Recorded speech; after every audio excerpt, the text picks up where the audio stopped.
Okay, question है write a program to calculate area of circle and area of rectangle. ठीक है, मगर कैसे करना है इसको? करना है हमको यूजिंग फंक्शन ओवरलोडिंग। अगर फंक्शन ओवरलोडिंग को एक छोटा सा रिकैप करा दूं, अगर आपको याद हो या भूल गए हो। फंक्शन ओवरलोडिंग का मतलब क्या था? एरिया नाम का फंक्शन बना देंगे हम लोग, तो फंक्शन का नाम सेम रहेगा, है ना? दोनों फंक्शन का नाम सेम रहेगा। जो एक एरिया ऑफ सर्कल बनेगा और एक एरिया ऑफ रेक्टेंगल बनाएगा। मगर जब इसको कॉल किया जाएगा, तो कंपाइलर समझेगा कैसे कि किसको कॉल किया गया है? एरिया ऑफ सर्कल के लिए कॉल किया गया है कि रेक्टेंगल के? क्योंकि इसका डेफिनेशन अलग होगा और इसका डेफिनेशन अलग होगा, बराबर। तो वो कैसे हम लोग को पता चलेगा? वो पता चलेगा पैरामीटर पे। यहाँ पे जो पैरामीटर मेंशन होगा उसके बेसिस पे आपको पता चलेगा। Getting it? तो यहाँ पे आपको ये ध्यान देना है कि फंक्शन ओवरलोडिंग में नाम सेम रहता है फंक्शन का, but parameters are different. And since compile time के टाइम पर ही उसको आइडेंटिफाई कर लिया जाता है कि कौन से फंक्शन को कॉल किया गया है किस काम के लिए, तो उस चीज को बोलते हैं फंक्शन ओवरलोडिंग, जो कि कंपाइल टाइम पॉलीमॉर्फिज्म के अंदर आता है। तो देखो, फंक्शन ओवरलोडिंग का हम लोग ने क्या बनाया? एक फ्लोट एरिया फ्लोट ए बनाए। ठीक है, फ्लोट ए नाम का पैरामीटर दिए, एरिया नाम का फंक्शन दे दिए उसको, फिर उसका डेफिनेशन लिखे, तो उसका फॉर्मूला डाल दिए, पाई आर स्क्वायर है ना। एरिया ऑफ सर्कल का क्या आता है? पाई आर स्क्वायर। तो ए डाले आर की जगह हमने। अब एरिया ऑफ रेक्टेंगल के लिए लेंथ एंड क्यू ब्रेथ आता है, पी एन क्यू कर दिए, तो ये आ गया। तो आप अगर नोटिस करो तो यहाँ पे एक पैरामीटर है, यहाँ पे दो पैरामीटर है ना। तो अब हम लोग मेन फंक्शन में जाएंगे। जब मेन फंक्शन में जाते हैं, स्क्रीन क्लियर करते हैं। अब एरिया ऑफ सर्कल पे इधर पे क्या बोला गया है? यहाँ पे बोला गया है कि ये 6 को पास करो और ये फंक्शन को कॉल करो। तो इसी फंक्शन की जगह पर आपको आंसर आ जाएगा और आउटपुट आ जाएगा। तो ये फंक्शन किसको कॉल करेगा? इसको कॉल करेगा। तो 6 मेरा यहाँ आएगा, 6 × 6 ये होगा, and finally you will get the answer. जब अगर हम इस एरिया फंक्शन को कॉल करेंगे तो ये भी एरिया ही फंक्शन नाम है, सेम नाम का फंक्शन है, मगर parameters are different.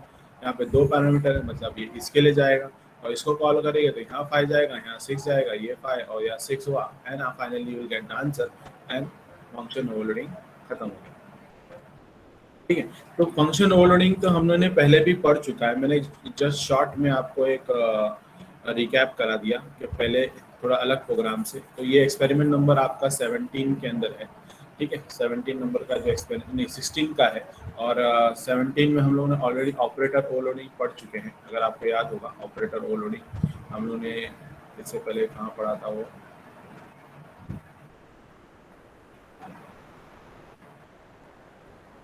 Plus plus के साइन को किए थे, याद है? यूनरी एंड बाइनरी वाला, ये वाला माइनस वाला, डिक्रीमेंट करना इंक्रीमेंट करना। तो ऑपरेटर ओवरलोडिंग में हमने किया लास्ट टाइम। अभी आगे बढ़ते हैं। और फंक्शन ओवरलोडिंग का रिकैप कराने की वजह ये थी कि देखो कि हम फंक्शन ओवरलोडिंग में करा रहा इसलिए था क्योंकि आपको एक पुराना तरीका बताना था। तो ये एग्जांपल तो था फंक्शन ओवरलोडिंग का। व्हाट इफ अगर अगर मेरे पास ऐसे फंक्शन हो जिनका नाम भी सेम हो और पैरामीटर भी सेम हो। ठीक है, नाम भी सेम हो, पैरामीटर भी सेम हो, मगर डेफिनेशन जो यहाँ पे होगा कंटेंट वो अलग होगा। यहाँ पे समझो ए लिखा है तो यहाँ बी लिखा है। ऐसा सिनेरियो में क्या करना? पहली बात तो ऐसा सिनेरियो एक प्रोग्राम के अंदर एक स्कोप ऑफ द वेरिएबल में तो आएगा नहीं। मतलब एक कर्ली ब्रैकेट के अंदर तो नहीं आने वाला। ब्लॉक के अंदर, एक ब्लॉक के अंदर दो एक ही नाम के फंक्शन तो कभी नहीं आएंगे। ऐसा आने के चांस कभी हो सकते हैं कि ये एक अलग क्लास का हिस्सा हो और ये एक अलग क्लास का हिस्सा हो और ये क्लास इस क्लास पे इनहेरिट हुई हो, मतलब सिंगल इनहेरिटेंस जैसा केस हो गया या कोई भी इनहेरिटेंस हो गया, मगर एक क्लास से दूसरे क्लास में आई और उस क्लास के अंदर ये फंक्शन पूरा का पूरा मैच हो रहा है इस फंक्शन के साथ। तो ये ऑलरेडी हमने पढ़े, ये पॉइंटर के चैप्टर में लास्ट में हम लोगों ने पढ़े थे, अगर आपको याद रहेगा। तो वो उसका एक वापस से देखते रहे, उसको बोलते हैं फंक्शन ओवरराइडिंग। उसको क्या बोलते हैं? Function overriding. मतलब जब आप सेम नाम का फंक्शन फिर से इस्तेमाल करते हो, मतलब ये नाम का जो एरिया नाम का फंक्शन है और ये एरिया नाम का फंक्शन, तो ये ऐसा नहीं होता कि ये फंक्शन अलग है और ये फंक्शन अलग है, ऐसा नहीं है, ये दोनों फंक्शन सेम है, यही फंक्शन को ओवरराइट किया गया है यहाँ पे। वापस से बोल रहा हूँ, यही फंक्शन को इधर पे इस क्लास में ओवरराइट किया गया, मतलब ये क्लास बेस क्लास है, इसमें आपने एरिया नाम का फंक्शन इस्तेमाल किया और हूबहू डिट्टो ये फंक्शन इधर पे भी आ गया है, और ये फंक्शन का काम था a प्लस बी करना, ठीक है।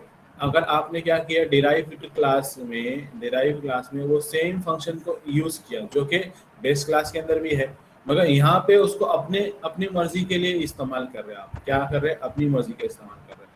तो यहाँ पे ये क्या हो जाएगा, जब आप इसका इस्तेमाल जो a माइनस बी के लिए कर रहे हो, ठीक है, या a सी प्लस डी के लिए कर रहे हो, ऐसा कुछ कर रहे हो, मगर फंक्शन का नाम तो सेम है ना, और इनहेरिट भी हो रहा है। तो इस सिनेरियो में इसको हम लोग कीवर्ड लगाएंगे वर्चुअल, इसको कीवर्ड लगाएंगे वर्चुअल, और फिर बोलेंगे कि फंक्शन को ओवरलोड करो, ओवरराइड करो, तो इसको बोलते हैं ओवरराइडिंग, मतलब इसी फंक्शन को फिर से आपने यहाँ लिखा और अपने हिसाब से इसको चेंजेस कर दिया। ये हम लोग जावा में इसका एग्जांपल डायरेक्टली यूज करते हैं। जावा में हम लोग जब अपने फंक्शन बनाएंगे मतलब रेडीमेड फंक्शन को रीयूज करेंगे, उसको बोलते हैं ओवरराइडिंग।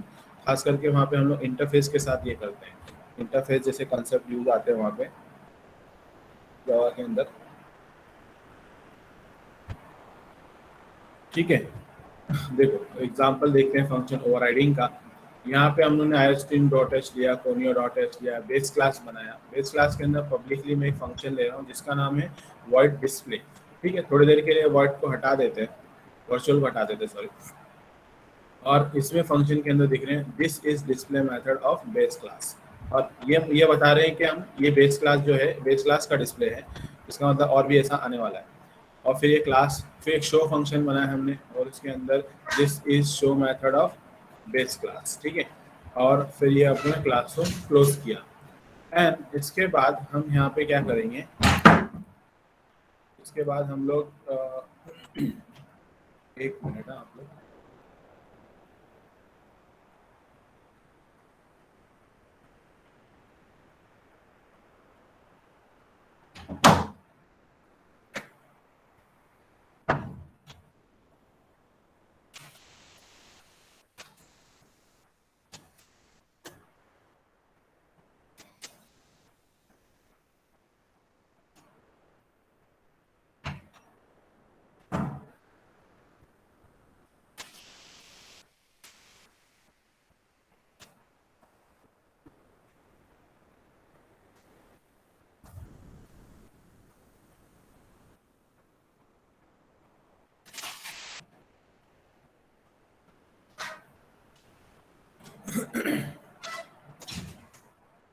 ओके, तो स्क्रीन दिख रही है ना आप लोगों को?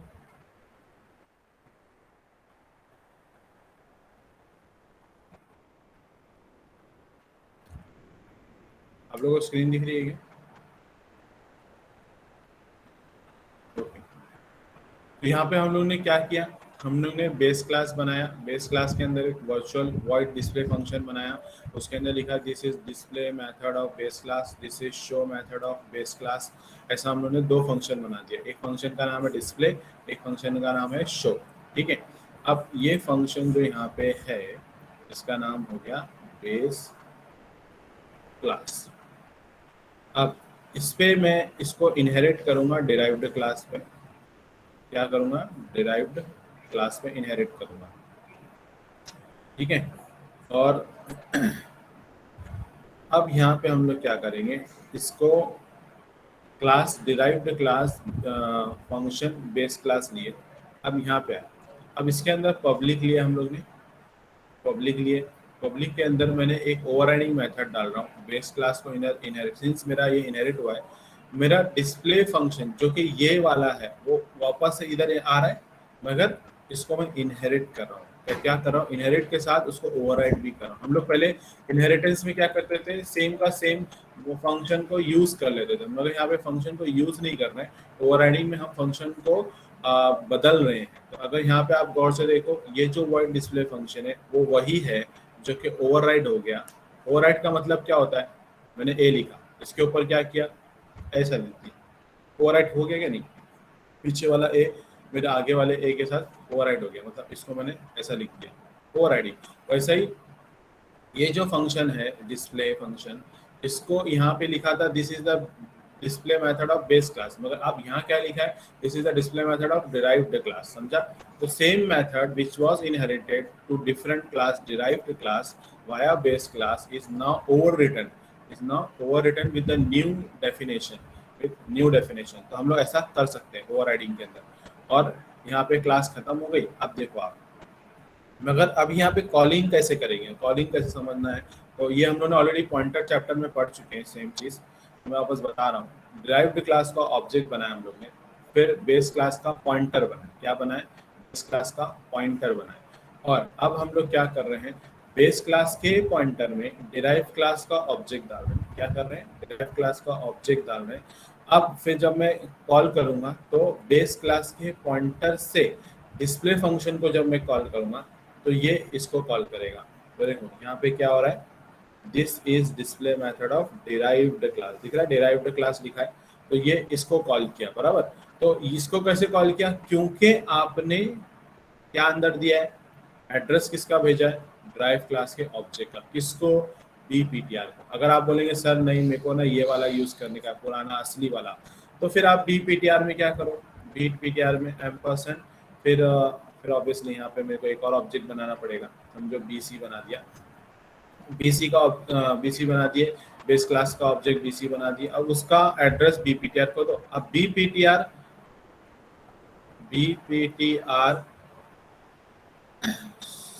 अच्छा यहाँ एक चीज और है, अगर मैं एक मिस्टेक कर रहा हूँ शायद, यहाँ पे एरो आता है ना, एरो ऑपरेटर आता है, तो डॉट नहीं आता। तो एरो ऑपरेटर लेकर आप क्या करेंगे, डिस्प्ले फंक्शन को कॉल करेंगे। डिस्प्ले फंक्शन जब इसको कॉल करेंगे तो अभी इसके ऊपर कौन एड्रेस, किसका एड्रेस गया है, एम्परसेंड बीसी दिया, और बीसी किस कौन सा ऑब्जेक्ट है, बेस क्लास का, मतलब फिर ये कॉल होगा, ये कॉल होगा। समझे? तो इस तरीके से आपको ये करना होगा। तो यहाँ पे एक एरो आएगा इंस्टेड ऑफ डॉट।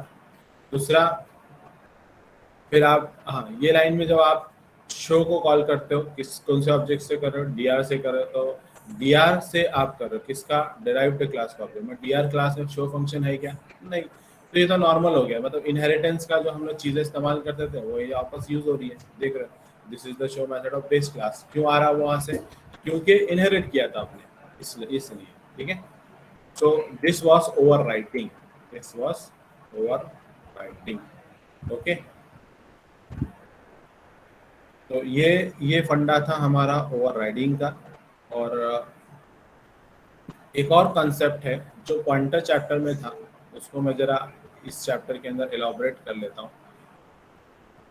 वो है दिस पॉइंटर। ये मिस अपने छोड़ दिए थे, एक ही टॉपिक था जो मिस हो गया था।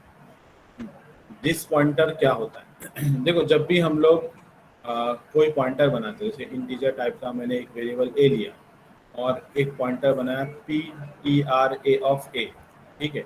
तो मुझे क्या करना पड़ता है, हमेशा हर पॉइंटर को डिक्लेयर करना पड़ता है। यहाँ डिक्लेयर करते हैं हम लोग उसको, है ना, डिक्लेरेशन ऐसा करते हैं। इनिशियलाइजेशन कैसे करते हैं, एम्परसेंड ए ऐसा करते हैं। अगर मान लो मेरे को एक और वेरिएबल चाहिए बी, फिर उसका पॉइंटर बनाएंगे PTR ऑफ बी। फिर एक और वेरिएबल चाहिए सी, फिर उसका पॉइंटर बनाएंगे PTR ऑफ सी। तो ऐसे जितने मैं बनाते जाऊंगा तो उतने मेरे को पॉइंटर बनाते पढ़ना पड़ेगा, मतलब फिर उसके लिए भी इनिशियलाइज करते बैठो। C equal to ampersand of C, PTR of D equal to ampersand of D, है ना। So in order to avoid this thing, मतलब जो चीज़ मैं यहाँ पे इंटीजर ऑफ ए लेता हूँ, फिर integer of star PTR of A लिखता हूँ, और फिर मैं यहाँ लिखता हूँ PTR of A is ampersand of A, ये लिखता हूँ। इसको, ये जो दो लाइन आप देख रहे हो, क्योंकि बार बार मेरे को मेरे पॉइंटर को डिक्लेयर करना पड़ता है, इनिशियलाइज करना पड़ता है ना, हर वेरिएबल के लिए। तो मेरे को यहाँ डिक्लेयर करना पड़ रहा है और यहाँ इनिशियलाइज करना पड़ रहा है, डिक्लेयर करना पड़ रहा है, इनिशियलाइज करना पड़ रहा है, डिक्लेयर करना पड़ रहा है, इनिशियलाइज करना पड़ रहा है। If I want to avoid this thing, तो ये पूरा का पूरा ये जो स्टेप है इसको एलिमिनेट करना है। तो मैं एलिमिनेट कैसे कर सकता हूँ, using this.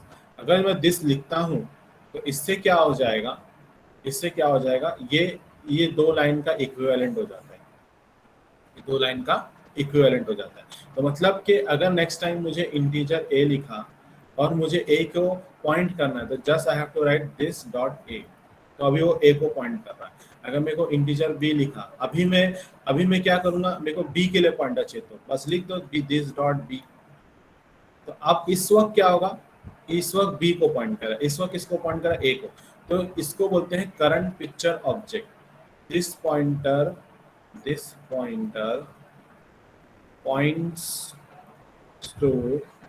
points to current picture object। ठीक है, किसको पॉइंट करता है, this pointer points to current picture object. काफी इंपॉर्टेंट चीज है ये, this pointer points to current picture object. तो अभी मेरे को, मैंने समझे क्लास है, मेरे बेस क्लास है, मैंने बेस क्लास का ऑब्जेक्ट बनाया ऑब्जेक्ट ऑफ बी। तो अब मुझे ऑब्जेक्ट ऑफ बी के लिए पॉइंटर बनाना है, तो मेरे को फिर इसके लिए ptr ऑफ बी लेना पड़ेगा, यहाँ पे स्टार मार्क देना पड़ेगा। फिर इस ptr of B equal to ampersand object of B. फिर अभी फ्यूचर में जाकर अगर मेरे को ptr ऑफ बी के थ्रू कोई फंक्शन को कॉल करना है, गेट डेटा फंक्शन को कॉल किया है ना, फिर फ्यूचर में फिर मैंने एक और ऑब्जेक्ट बनाया ऑब्जेक्ट सी, तो उसके लिए भी फिर एक पॉइंटर बना हुआ। तो this makes it's complicated, right. तो इसको अवॉइड करना है तो सिंपली इसको हटा दो और आप सिर्फ ऑब्जेक्ट का नाम इस्तेमाल करो और लिख दो this dot OBJ of B, बस। अभी दूसरा ऑब्जेक्ट के लिए बनाना है तो object this dot object of C, हो गया। तो दिस पॉइंटर इस तरीके से वर्कआउट करता है। ठीक है, बस आपको क्या कर रहा है, डिक्लेरेशन और इनिशियलाइजेशन को एलिमिनेट करना है। डिक्लेरेशन एंड इनिशियलाइजेशन को कोडिंग करते वक्त एलिमिनेट करना है। तो ये था हमारा आज का पॉलीमॉर्फिज्म का चैप्टर, और पॉलीमॉर्फिज्म का चैप्टर हो गया है खत्म। और finally we have completed our 4th chapter. अब बचता है सिर्फ लास्ट चैप्टर जो मुश्किल से 1-1.5 घंटे का है, और शेयरिंग ऑफ कर देता।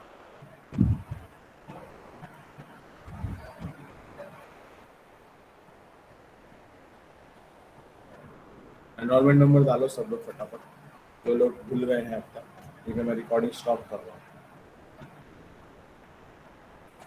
तो जहाँ तक अभी तक जो हम लोग ने किया है ना, तो ये एनरोलमेंट नंबर फटाफट डालो जिन लोगों ने अब तक नहीं डाला।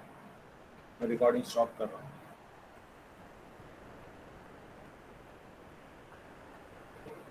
जैसे रिकॉर्डिंग स्टार्ट हुआ है ना, तुरंत एनरोलमेंट नंबर डालने का, इंतजार नहीं करना, और एक बार डालने का, 10-10 बार नहीं डालने का। ओके, स्टॉप कर रहा हूँ मैं रिकॉर्डिंग।